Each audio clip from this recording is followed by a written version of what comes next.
World where we are constantly telling our kids what to eat, what to wear, what to read, what to like, what not to like, it makes me think, uh, am I teaching my kids how to think, or am I teaching my kids just how to obey? Hi dear parents, welcome back to Mom's Heart Heaven.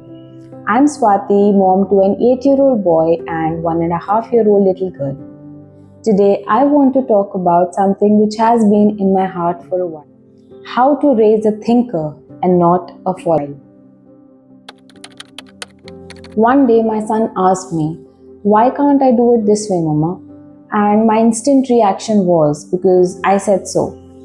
And this got me thinking that, the kid asking questions, reasoning, the way to do things in a certain manner, this isn't misbehavior, this is curiosity. And this is how growing minds learn.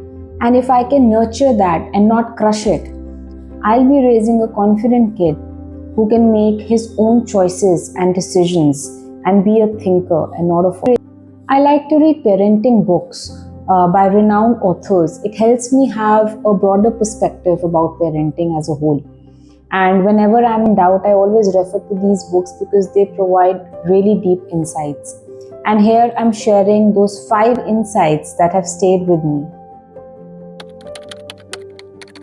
What I understood from the Whole Brain Child book by Daniel Siegel and Tina Bryson was that kids need their space to ask. When the child asks why, the goal is not to shut the question, but to engage both sides of the brain, the emotional side as well as the reasoning side.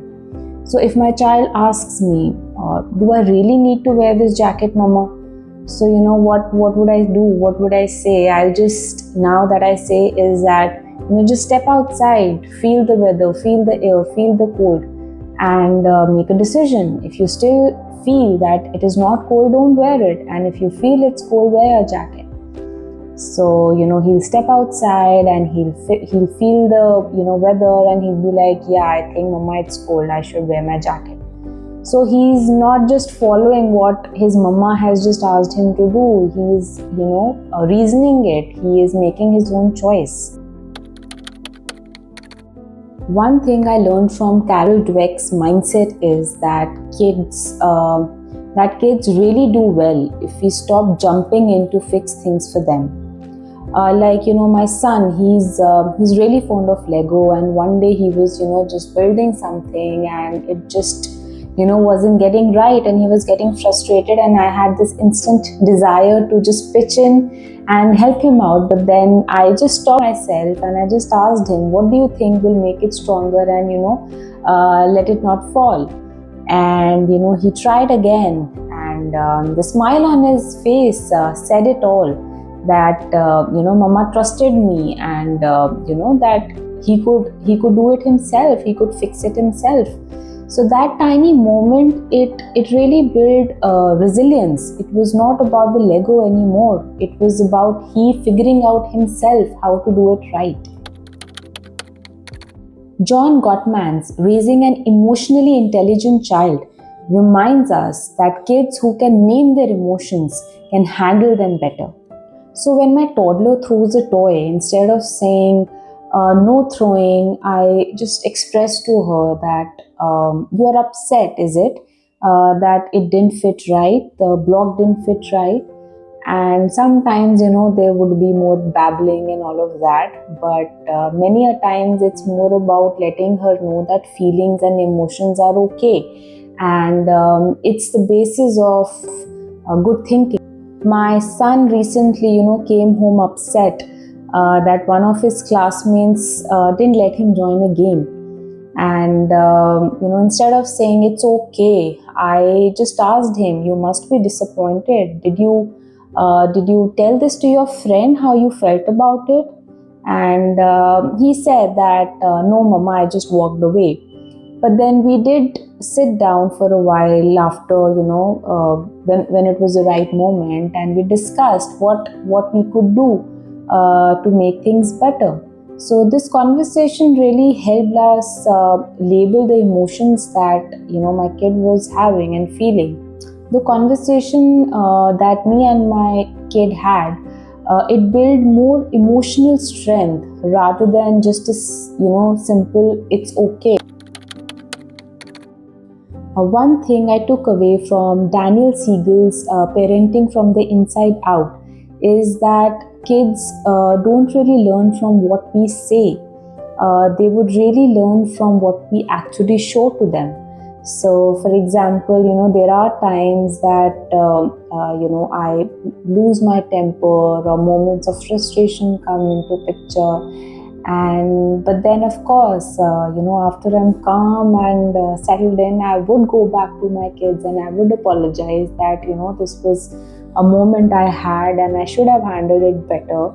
Maybe taking a deep breath, or like I, generally splash water on my face in the washroom. So I should have done that. So these are moments which actually give an example to my kids that apologizing it isn't weakness, and elders and adults and parents can also make mistakes, and it's always good to go back and repair. One thing I really connected with from the self-driven child was that kids should be driven by values and not rules. So the other day, my elder one, he snatched a toy from my little one's hand. And, I had that instinct of telling him that, what are you doing? Stop doing that. Don't do that to your sister. Instead of that, I just stepped back and I just asked him one simple question, that how do you think that made, your little sister feel? And he looked at her and softly he said, I think she's sad. So that said it all. He felt it, and that's empathy, and no rule can actually teach your kids that.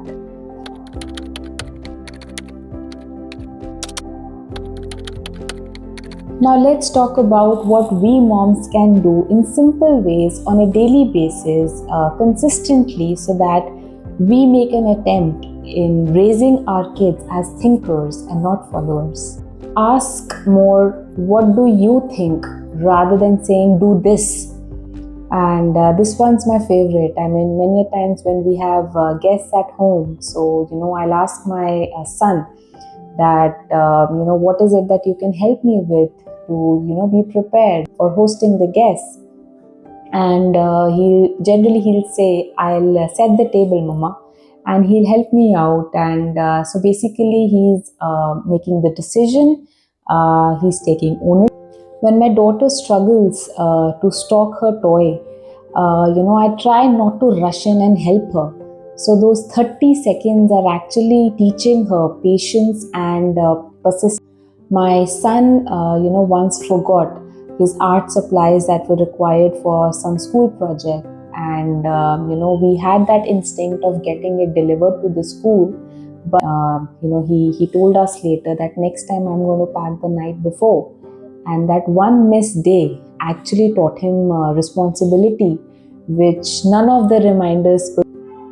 Instead of saying good job, I try and say to him, whenever applicable, that I'm really happy the way you are thinking, or maybe I'm glad you thought this through.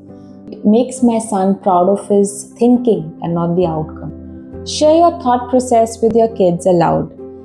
Whenever I'm tired, I'll communicate it to my kids, especially my elder one, if he wants me or needs me at that particular moment, that mama needs some fresh air, so let me take a walk and then we'll sit together later.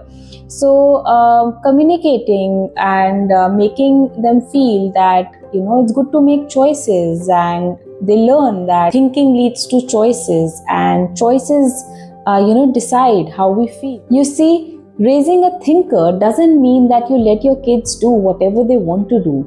It's about giving them the tools and making them understand why they are doing it. Every time we pause to listen, explain, or let them figure out things on their own, we are planting the seeds of curiosity, courage, and confidence. Because someday, when the world tells your kids to follow, they'll have the courage to think for themselves. If this video resonated with you or touched you, Do share it with another parent who's trying to raise a thinker and not a follower. And don't forget to subscribe to Mom's Heart Heaven, where motherhood meets mindfulness.